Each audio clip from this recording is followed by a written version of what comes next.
Now, if you recall Amity, you're going to remember it from Jaws. Yep, and it is true, we were once terrorized by a 25-foot man-eating great white shark out here, but it's really nothing to worry about anymore.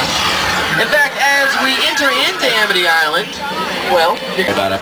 We do have police diver off in the water. Now, that police diver's out there to make sure that the bay is perfectly clear before we reopen for spring break. It's crazy out here. And you can see it here. He's bubbling up right now. There he is. There's our police diver. Next, there's Amity police boat. Off to his left, of course, there's a shark.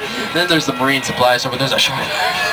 There used to be a shark, and there's, oh my gosh. Oh boy. Well, that diver seriously had some guts for being out there. And there they are. It's guts. Be terrified. Put that drink down, sir. Okay, don't worry about it. Glenn's gonna pull us up to safety and we're gonna hide ourselves behind these highly explosive gasoline tanks. I went to college for this job. Okay, he has taken the bait we had tied to that yellow buoy. It's a good sign, guys. Once we know exactly where the shark is, we can get out of here. Oh, that's not good. But here's what you gotta do. Help me keep an eye on the yellow buoy. The shark will appear somewhere very close to it. Once we know exactly where he is, then we can, oh my gosh, there's a shark attacking the tree. Oh no. Oh, the humanity. Oh, the plastic, wobbly humanity.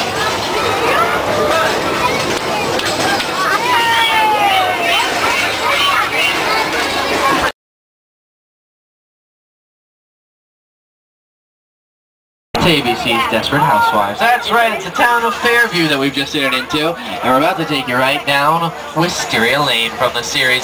So those cameras out already. Once we make our way past the SMS truck here, we'll take a left-hand turn and be right into that Desperate Housewives world.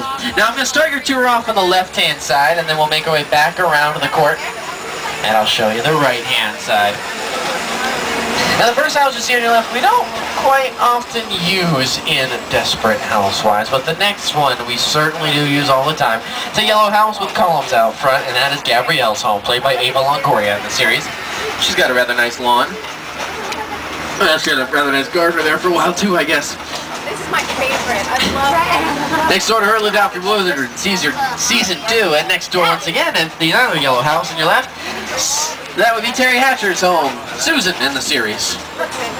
Next door to her lives Lynette, played by Felicity Huffman. Her husband, played by Doug Savant. House has been here a long time.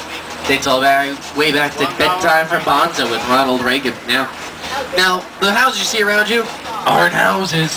They're actually facades once again. Except for this one coming up in front of us, 4362, Edie's home. Bless you. Edie's home is right here. You're welcome. Edie's home right here is actually a fully practical set. Means that it's, well, like a fully practical house. We can film the outside and on the inside of it for shooting of Desperate Housewives. So the rest of these houses, the interiors are actually built on sound stages elsewhere on our lot. Going to show you a couple clips of Wisteria Lane in action as we make our way back around and tell you a couple more facts about these houses. Now, if you take a close look at a few of them, such as Susan's home, we'll make our way back around, you will notice that there is a kitchen that looks like it's fully Delta House series, spin-off of Animal House. And on your left, that yellow house? Oh, this is very exciting, especially for Desperate Housewives fans. It's the home of Matlock. Alright, I know the old people don't like that show, but the kids love it.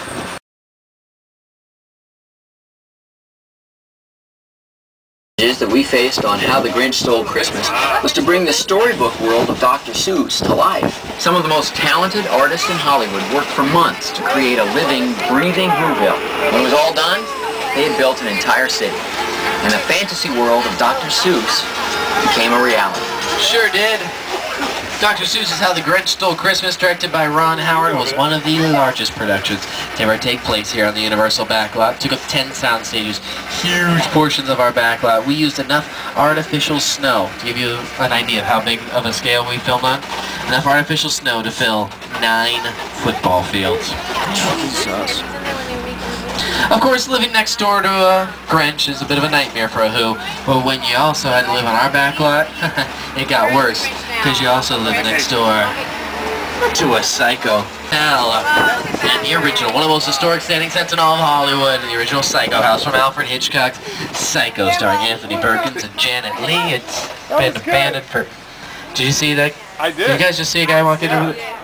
Don't worry about it. He's probably just making the beds or whatever. He's supposed to just take the sheets, sir. That's it. Oh my God. Well, it's tough times out here. They're killing at some business right now. Oh, hi. Don't worry about it. I know in the movies, a lot of scary music isn't playing. Dang it. All right. Well, he hasn't pulled out a knife, so we should be fine. Warp speed, Glenn. Warp speed. I guess that'll count too. Ladies and gentlemen, Mr. Norman Bates. I'll be darned.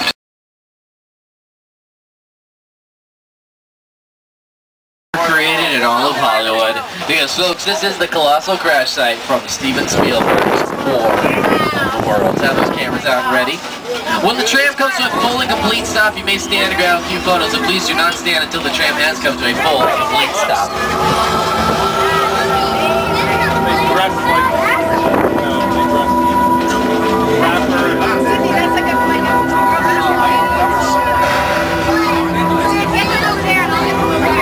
What you see around you is the remains of the neighborhood that Tom Cruise hid out in War of the Worlds.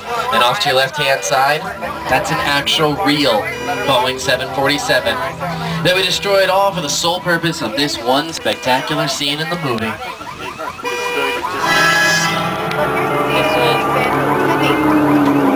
The airplane crash site set is a perfect example of a set that is all designed. So by now, you get that around here stuff isn't always what it seems, or where it seems. The universal backlight can double as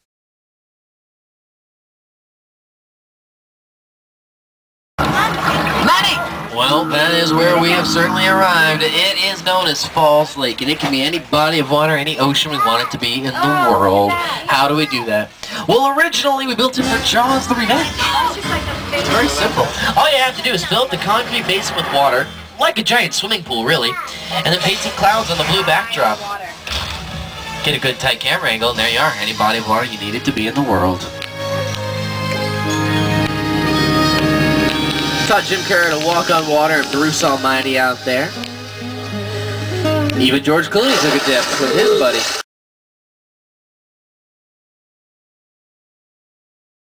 The Mummy. Now, it's Stephen Sommers' remake of The Mummy. Now, they did abandon the sets after a week of filming. So we actually don't go inside them anymore, like I said, because we're haunted. So we go around the left-hand side to actually show you how we built the cave structures and things like the cave structure. Why are we going in? Alright, not supposed to... It's a shortcut. Let's look at it that way, guys.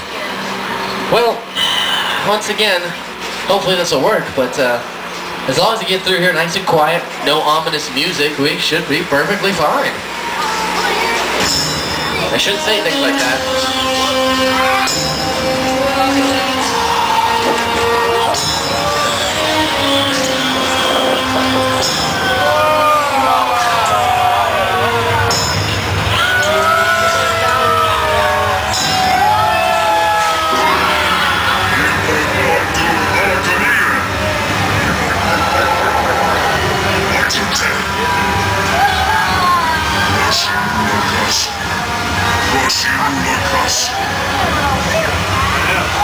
Well, I gotta be honest, I don't speak Mummy. I only took the 1 year in high school. Mummies for Dummies. And, well, I think that was a curse from what I can translate. Right? I think I hear something else in the background now. Oh no. That's definitely Scarab Beetles. They're attracting the lights on the tram. If there was only a celebrity here to help us.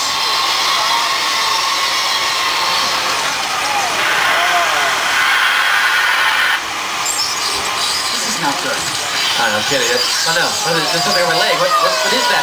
Oh no! Oh, Whoopi, no! How will you ever make Sister Act 4?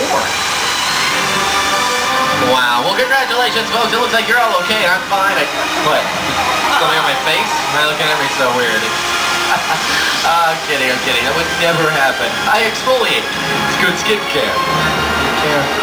Congrats folks, you did survive the curse of the mummy's tomb, and you also survived our entire tour.